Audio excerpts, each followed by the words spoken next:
فرمایا سیقول السفہاء من الناس، ناس کا معنی میں نے پہلے ہی بیان کیا آپ کے سامنے، لوگ، ان قریب لوگوں میں سے کچھ بے وقوف کہیں گے، کیا کہیں گے؟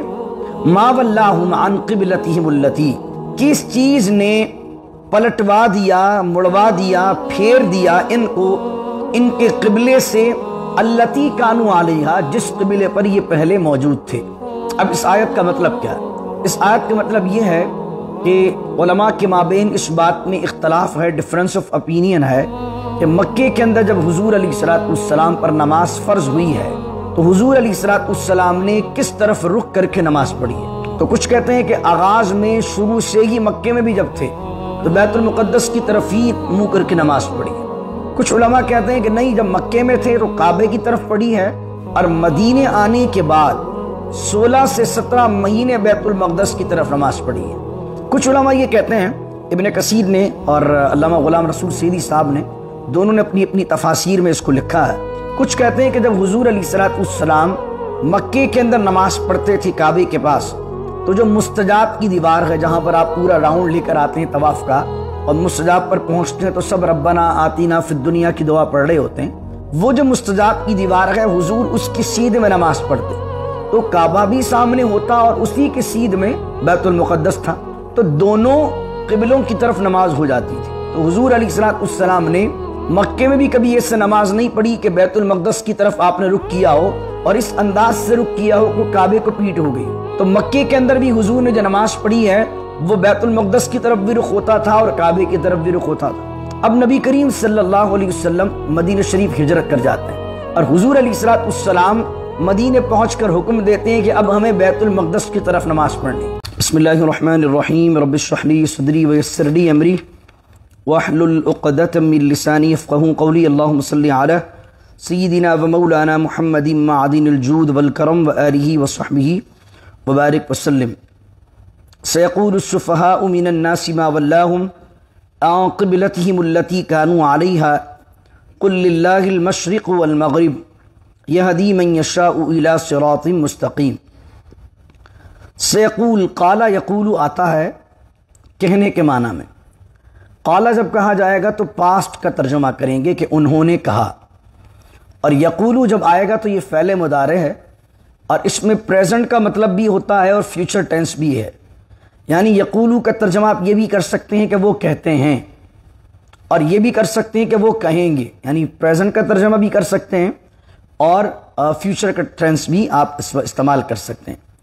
لیکن جب سین آ جاتا ہے کسی بھی چیز کے آغاز میں، سین یا سوفا، تو وہ سون کا ترجمہ دیتا ہے، ان قریب ایسا ہوگا۔ جب بھی اللہ رب العزت استعمال کرتا ہے وَلَسَوْفَ يُعْطِيكَ رَبُّكَ فَتَرْضَىٰ، قرآن نے بیان کیا نا، تو وہاں پر ترجمہ ہم کیا کرتے ہیں؟ سوفا کا، سین اور صفا کا ترجمہ ہوتا ہے ان قریب، تو اس آیت میں ترجمہ ہوگا ان قریب آپ کا رب آپ کو اتنا دے گا کہ آپ راضی ہو جائیں گے۔ تو اب یہاں پر سین کا ترجمہ بھی ان قریب ہوگا، اور فیوچر کے لیے زیادہ تر علماء نے ترجمہ کیا ہے ان قریب کہیں گے۔ کون کہیں گے؟ سفہاء، سفیہ کا معنی ہوتا بے وقوف، احمق، اور اس کا پلورل اگر بنائیں گے تو سفہاء بنے گا۔ فرمایا سیقول السفہاء من الناس، ناس کا معنی میں نے پہلے ہی بیان کیا آپ کے سامنے، لوگ، ان قریب لوگوں میں سے کچھ بے وقوف کہیں گے، کیا کہیں گے؟ ما ولاہم عن قبلتہم التی، کس چیز نے پلٹوا دیا، مڑوا دیا، پھیر دیا ان کو ان کے قبلے سے، التی کانوا علیہا، جس قبلے پر یہ پہلے موجود تھے۔ اب اس آیت کا مطلب کیا ہے؟ اس آیت کا مطلب یہ ہے کہ علماء کے مابین اس بات میں اختلاف ہے، ڈفرنس آف اپینین ہے کہ مکے کے اندر جب حضور علیہ الصلوۃ والسلام پر نماز فرض ہوئی ہے تو حضور علیہ الصلوۃ والسلام نے کس طرف رخ کر کے نماز پڑھی ہے؟ تو کچھ کہتے ہیں کہ آغاز میں شروع سے ہی مکے میں بھی جب تھے تو بیت المقدس کی طرف ہی منہ کر کے نماز پڑھی ہے۔ کچھ علماء کہتے ہیں کہ نہیں، جب مکے میں تھے تو کعبے کی طرف پڑھی ہے، اور مدینے آنے کے بعد 16 سے 17 مہینے بیت المقدس کی طرف نماز پڑھی ہے۔ کچھ علماء یہ کہتے ہیں، ابن کثیر نے اور علامہ غلام رسول سیدی صاحب نے دونوں نے اپنی اپنی تفاسیر میں اس کو لکھا ہے۔ کچھ کہتے ہیں کہ جب حضور علیہ الصلوۃ والسلام مکے کے اندر نماز پڑھتے تھے کعبے کے پاس، تو جو مستجاب کی دیوار ہے جہاں پر آپ پورا راؤنڈ لے کر آتے ہیں طواف کا اور مستجاب پر پہنچتے ہیں تو سب ربنا آتینا فی الدنیا کی دعا پڑھ رہے ہوتے ہیں، وہ جو مستجاب کی دیوار ہے حضور اس کی سیدھ میں نماز پڑھتے، تو کعبہ بھی سامنے ہوتا اور اسی کے سیدھ میں بیت المقدس تھا، تو دونوں قبلوں کی طرف نماز ہو جاتی تھی۔ تو حضور علیہ السلام نے مکے میں بھی کبھی ایسے نماز نہیں پڑھی کہ بیت المقدس کی طرف آپ نے رخ کیا ہو اور اس انداز سے رخ کیا ہو کہ کعبے کو پیٹ ہو گئی ہو۔ تو مکے کے اندر بھی حضور نے جو نماز پڑھی ہے وہ بیت المقدس کی طرف بھی رخ ہوتا تھا اور کعبے کی طرف بھی رخ ہوتا تھا۔ اب نبی کریم صلی اللہ علیہ وسلم مدینہ شریف ہجرت کر جاتے ہیں اور حضور علیہ السلام مدینے پہنچ کر حکم دیتے ہیں کہ اب ہمیں بیت المقدس کی طرف نماز پڑھنی۔ اب جب بیت المقدس کا حکم ہوتا ہے تو اب وہاں تو وہ سچویشن نہیں ہے کعبے والی کہ کعبے کو بھی رخ ہو جائے اور بیت المقدس کو بھی رخ ہو جائے، تو اب حضور علیہ اب قرآن کریم نے کہیں بھی بیان نہیں کیا کہ اللہ نے صراحتاً یہ حکم دیا ہو کہ بیت المقدس کو کعبہ بنا لو، قبلہ بنا لو، بلکہ یہ بات احادیث سے سمجھ میں آتی ہے کہ بیت المقدس کی طرف رک کر کے نماز پڑھنے کا جو حکم ہے وہ حکم سرکار نے دیا صلی اللہ علیہ وسلم، کیونکہ قبلے کو پھیرنے کا ذکر تو یہاں موجود ہے لیکن اس کو قبلہ بنانے کا ذکر یہاں موجود نہیں۔ بات سمجھ میں آ رہی ہے آپ کی؟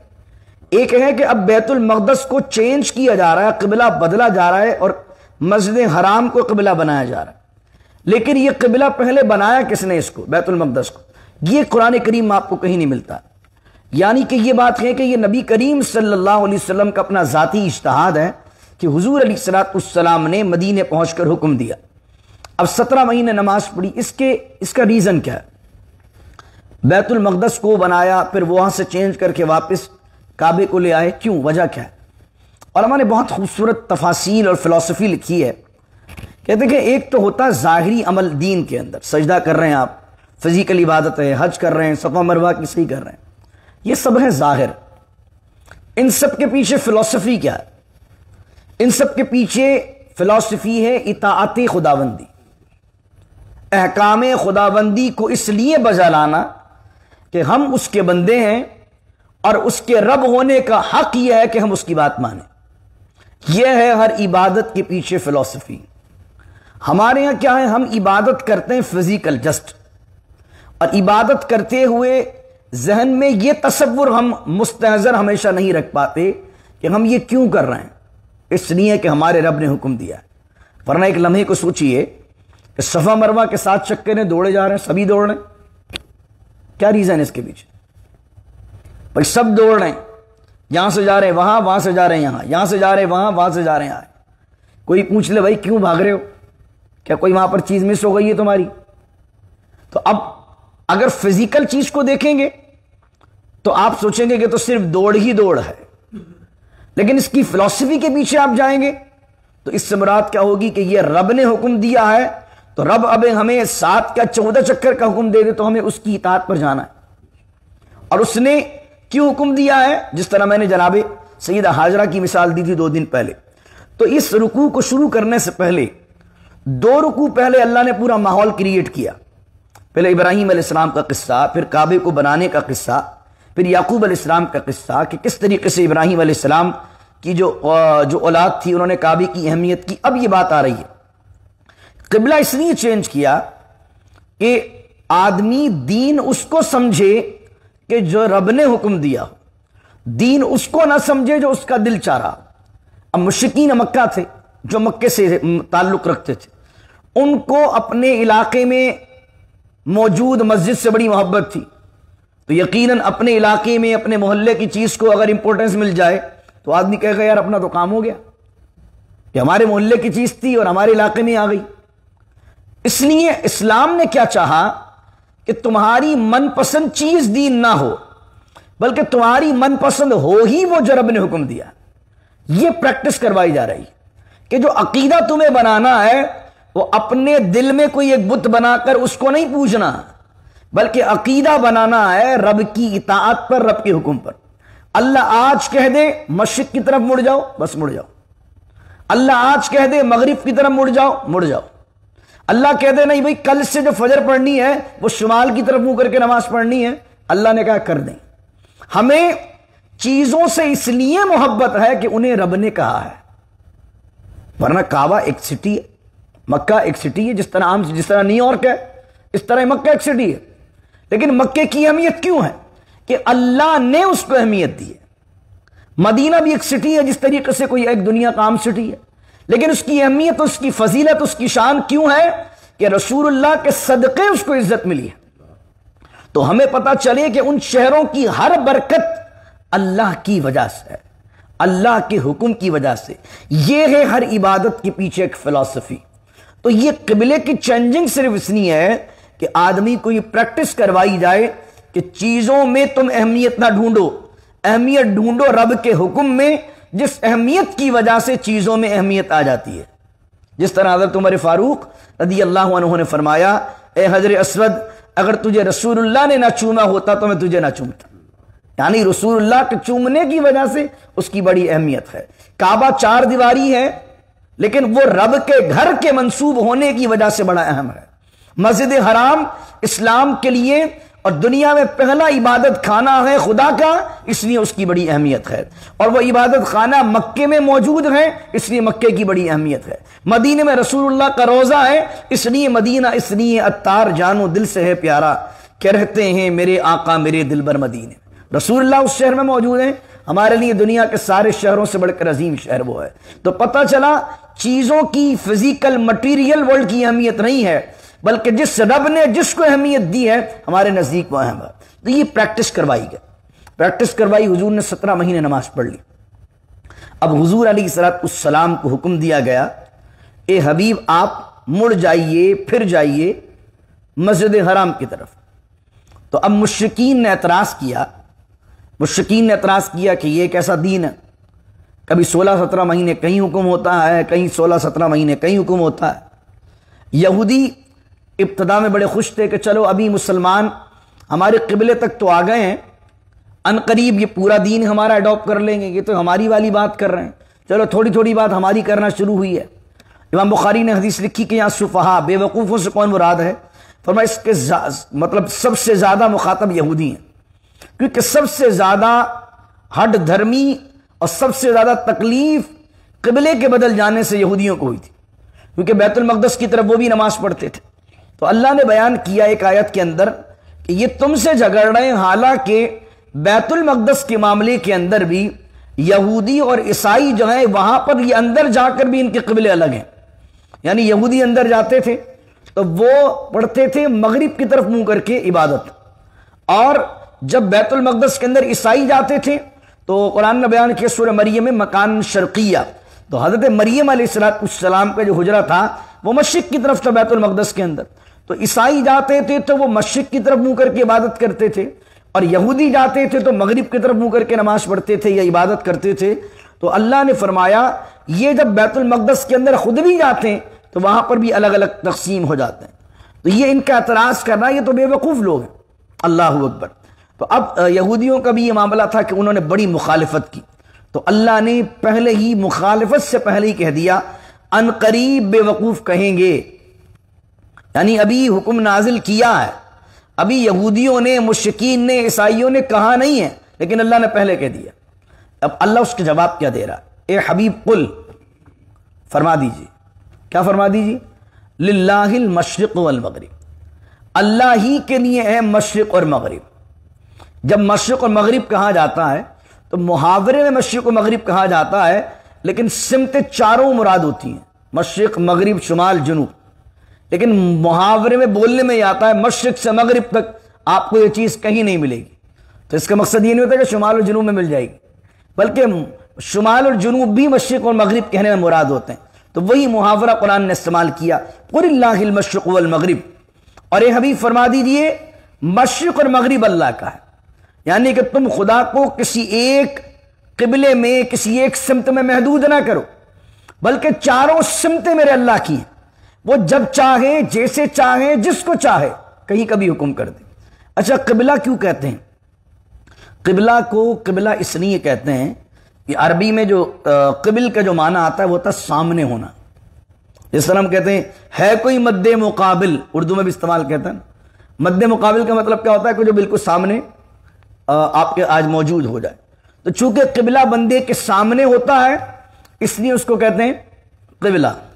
ہمارے اردو کے اندر ہم کسی بزرگ کو بھی کہتے ہیں حضرت قبلہ کیسے ہیں آپ, ٹھیک ہیں, کسی بندے کو بھی قبلہ کہتے تھے. تو اس سے مراد کیا ہوتا ہے کہ وہ فرنٹ پر ہوتا ہے, سامنے ہوتا ہے, اس لیے اس کو کہتے ہیں قبلہ. کیسی طبیعت آپ کی؟ تو کعبہ کو قبلہ اس لیے کہتے ہیں کہ نماز میں آدمی کے بالکل وہ سامنے ہوتا ہے, اس لیے اس کو کیا کہتے ہیں قبلہ. تو فرمایا یہدی من یشاء الی صراط مستقیم, اور اللہ جسے چاہتا ہے سیدھے راستے کی طرف ہدایت فرماتا ہے. اب آتی ہے دوسری آیت, یہ بھی بڑی خوبصورت آیت ہے. وَكَذَلِكَ جَعَلْنَاكُمْ أُمَّةً وَسَطًا لِتَكُونُوا شُهَدَاءَ عَلَى النَّاسِ. اب یہاں پر اللہ نے اس امت کو کہا کہ یہودی اور بنی اسرائیل کا اب راج ختم ہوا, وہ امتیں اللہ کی بارگاہ سے معزول ہو گئیں, اور اللہ نے فرمایا یہ قبلے کی چینجنگ اس وجہ سے بھی ہے تاکہ سارے عالم کو ہم یہ بتا دیں کہ اب رسول اللہ کی امت کو ہم نے بہترین امت بنا کر اور اس سارے عالم کی بھلائی کے لیے اور تأمرون بالمعروف وتنہون عن المنکر کی ڈیوٹی دے کر اب مبعوث کر دیا. فرمایا اسی لیے ہم نے تمہیں بنایا ہے. وَكَذَلِكَ جَعَلْنَاكُمْ, اسی طرح, یہ قبلے کی چینجنگ کس وجہ سے, اس کا ایک ریزن یہ ہے, اسی طرح ہم نے تمہیں بنایا ہے امتوں وسط. فرمایا اس لیے ہمیں تمہیں امت اوسط بنایا. وسطن کا معنی ہوتا ہے درمیانی. اب ایک سوال یہ پیدا ہوتا ہے کہ یہ امت تو سب سے آخری ہے, رسول اللہ سب سے آخری نبی, اور حضور جان عالم صلی اللہ علیہ وسلم کی امت سب سے آخری ہے, لیکن قرآن کس کے لیے استعمال کر رہا ہے؟ یہ امت وسطن ہے, امت اوسط ہے, درمیانی امت ہے. تو آخر میں آنے والی کو درمیانی کیوں کہا, وسطن کیوں استعمال کیا قرآن نے؟ تو اس کا جواب علماء نے یہ دیا کہ وسطن کا معنی ہوتا ہے, جیسے حضور نے فرمایا خیر الامور اوسطھا, بہترین کاموں میں سے بہترین اور خیر والا وہ ہے جو اوسط ہو, درمیانہ ہو, اعتدال والا ہو. یعنی بالکل اس کو سمجھ لیں, نہ سلو نہ بہت اسپیڈ, بالکل درمیانی چیز جو ہو. فرمایا بنی اسرائیل کی کیا عادت تھی, کچھ نے تو کیا کیا, انبیاء کو قتل کر دیا, استغفر اللہ العظیم, جیسے حضرت یحییٰ اور انبیاء علیہ السلام. اور کچھ ایسے تھے کہ انہوں نے نبی کو اس طرح مانا کہ حضرت عیسیٰ علیہ السلام کو خدا کا بیٹا بنا دیا. تو دونوں ایکسٹریمزم ہیں.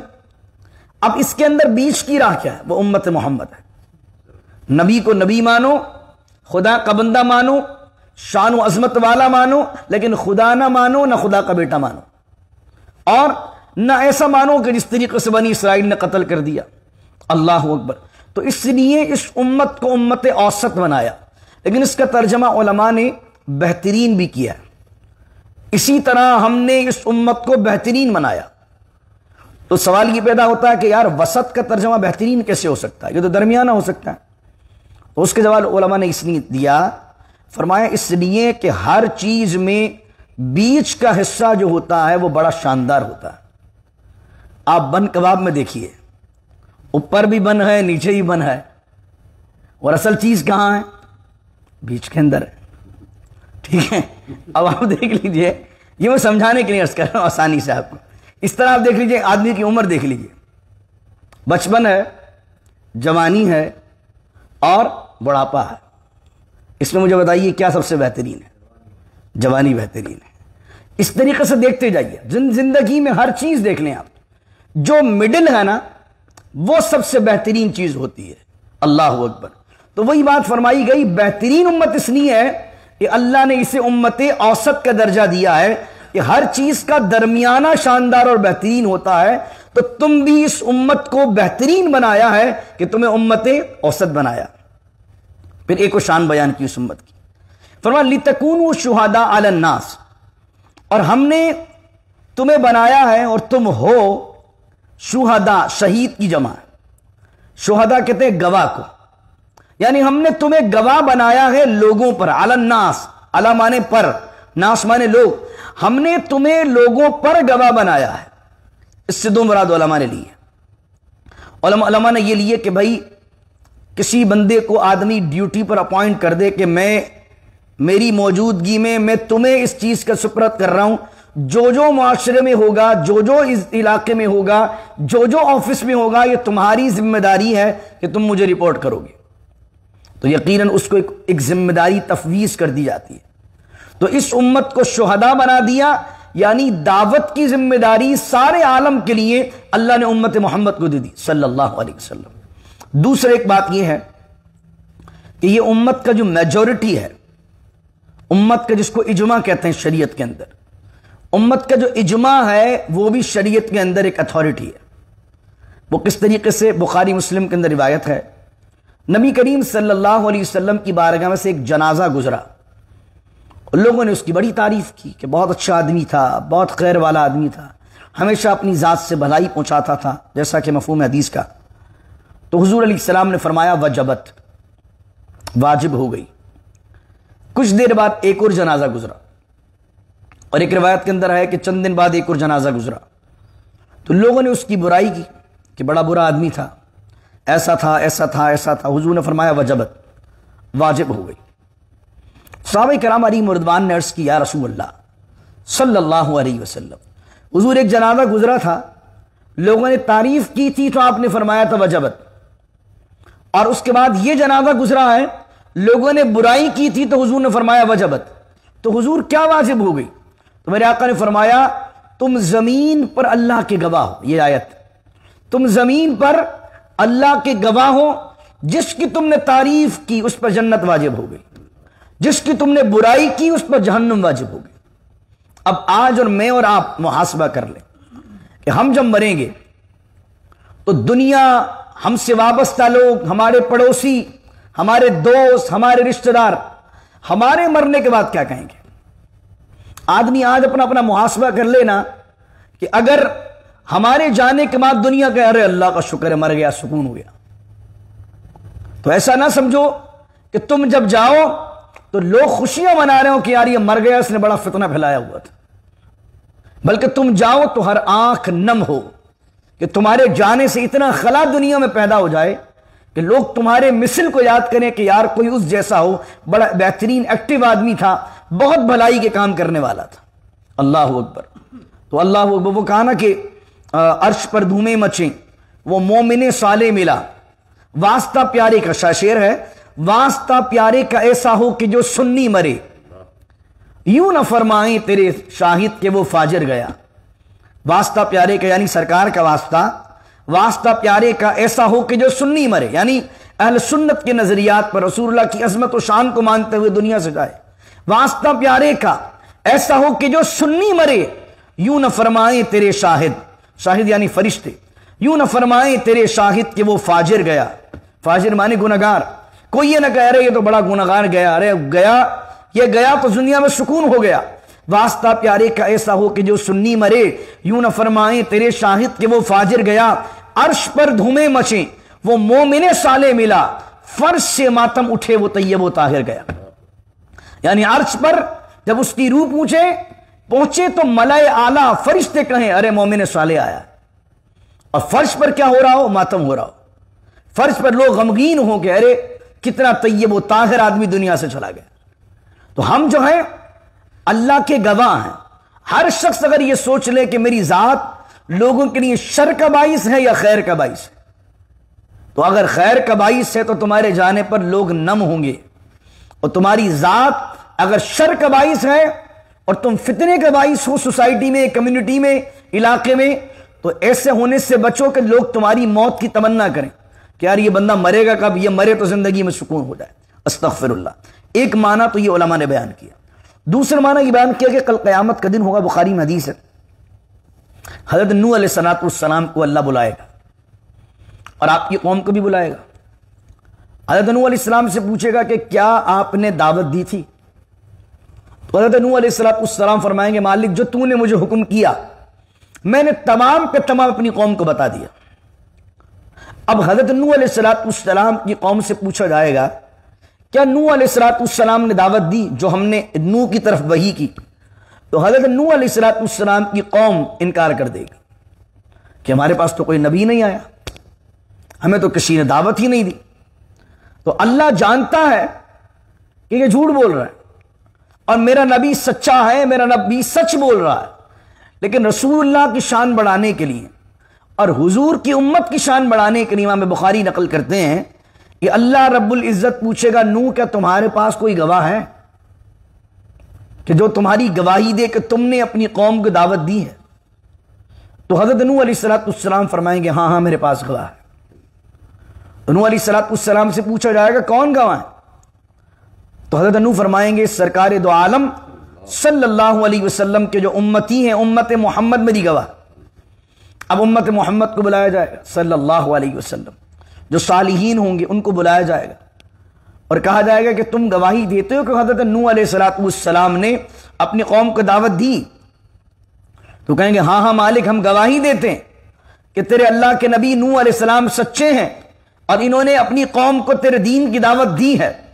تو اب نوح علیہ السلام کی قوم کے لوگ جنہوں نے انکار کیا ہوگا وہ اعتراض کریں گے کہ مالک یہ تو بہت بعد میں آنے والے ہیں، ان کو کیا پتا پہلے کیا ہوا؟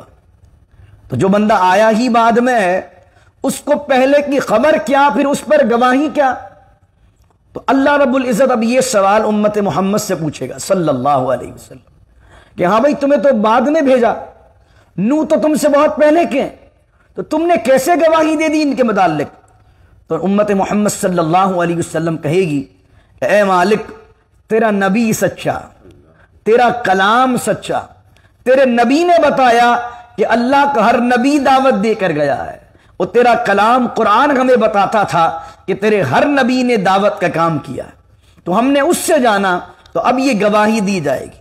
وَيَكُونَ الرَّسُولُ عَلَيْكُمْ شَهِيدًا، اور رسول بھی ان پر گواہ ہوں گے، یعنی اب رسول بھی، یعنی اب الرسول آیا ہے، اس سے مراد سرکار دو عالم علیہ السلام۔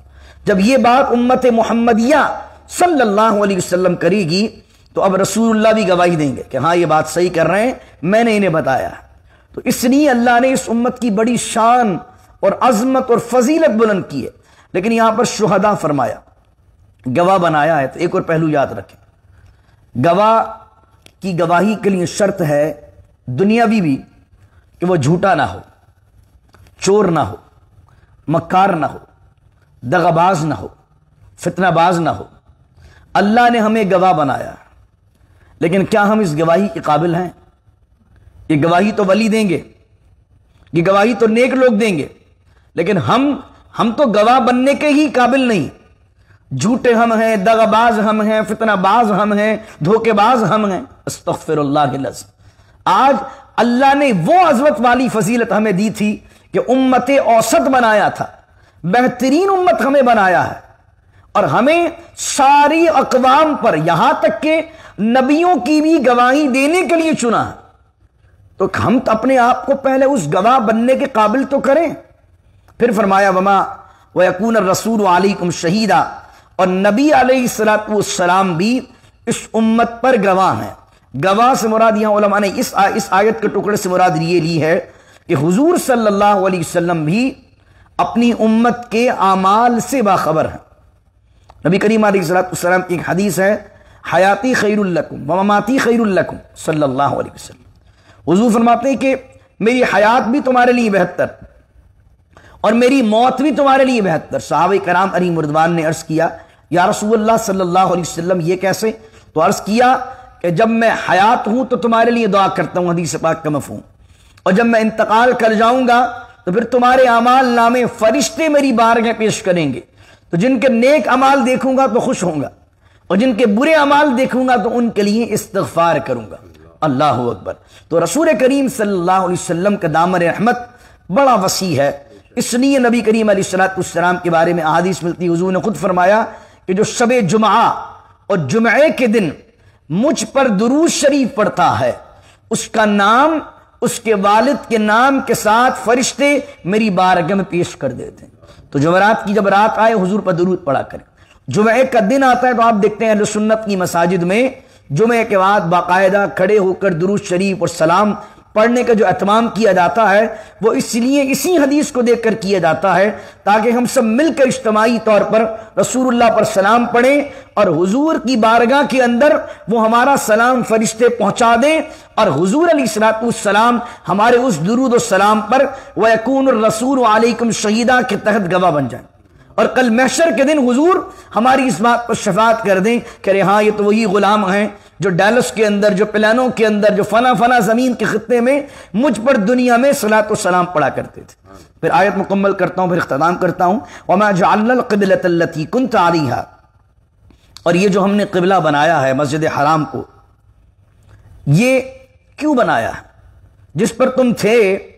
فرمایا یہ قبلہ اس لیے بنایا ہے لنعلم من يتبع الرسول، تاکہ ہم جان لیں کہ کون جو ہے وہ رسول کریم صلی اللہ علیہ وسلم کی اتباع کرتا ہے۔ ہم یہ دیکھیں کہ کس کے دل کے اندر کھوٹ ہے، اور کون ہے کہ رسول نے کہا بیت المقدس تو کہا بھائی بیت المقدس، رسول نے کہا مسجد حرام تو بھائی چون چنا نہیں، اب مسجد حرام۔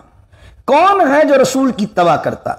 ممن ينقلب على عقبیہ، اور کون ہے کہ جو الٹے پاؤں، عقبیہ کا مطلب ہوتا ہے اپنے ہی پیروں پر الٹا آ جانا، اپنی ایڑیوں پر پیچھے الٹا آ جانا۔ ممن ينقلب على عقبیہ، اور کون ہے جو الٹے پاؤں پھرتا ہے، الٹے پاؤں پلٹتا ہے، نبی کریم صلی اللہ علیہ وسلم کے حکم سے روگردانی کرتا ہے۔ وَإِن كَانَتْ لَكَبِيرَةً إِلَّا عَلَى الَّذِينَ هَدَى اللَّهُ، اور ہاں یہ بھاری تو ہے قبلے کا بدل جانا، پہلے 17 مہینے وہاں نماز پڑھنا، پھر 17 مہینے کے بعد مسجد حرام کی طرف آنا، لیکن یہ وَإِن كَانَتْ لَكَبِيرَةً، یہ بھاری ہے کن پر؟ جو مشرکین ہیں، جو منافقین ہیں، جو یہودی ہیں، جو عیسائی ہیں، لیکن إِلَّا عَلَى الَّذِينَ هَدَى اللَّهُ، لیکن جس کو اللہ نے ہدایت دی ہے اس کا دل جو ہے بڑا کلیئر ہے اس حوالے سے۔ میرے رب کا حکم ہے جہاں وہ کہہ دے مشرق بھی اس کا مغرب بھی اس کا۔ وما كان اللہ لیضیع ایمانکم، اور اللہ تمہارے ایمان کو ضائع نہیں کرے گا۔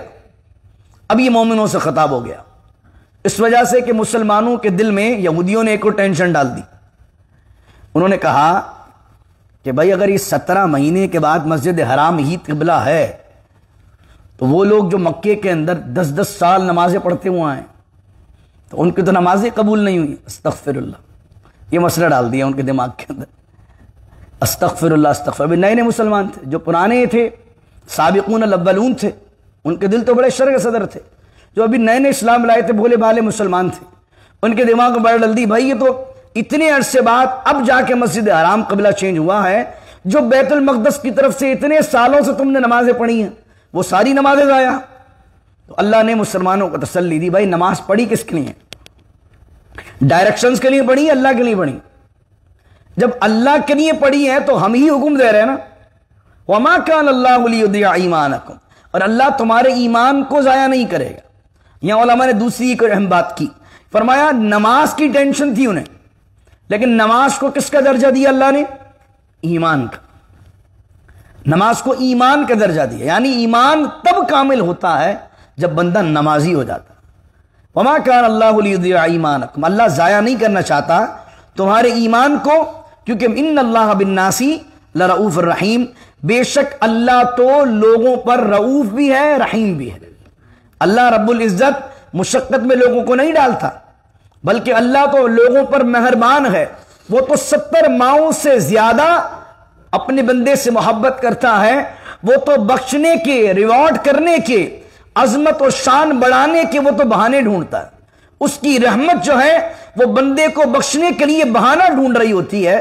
تو اللہ تمہارے ایمان کو، تمہارے اعمال کو، تمہاری نمازوں کو ضائع نہیں کرے گا، بلکہ اللہ لوگوں پر کیا ہے؟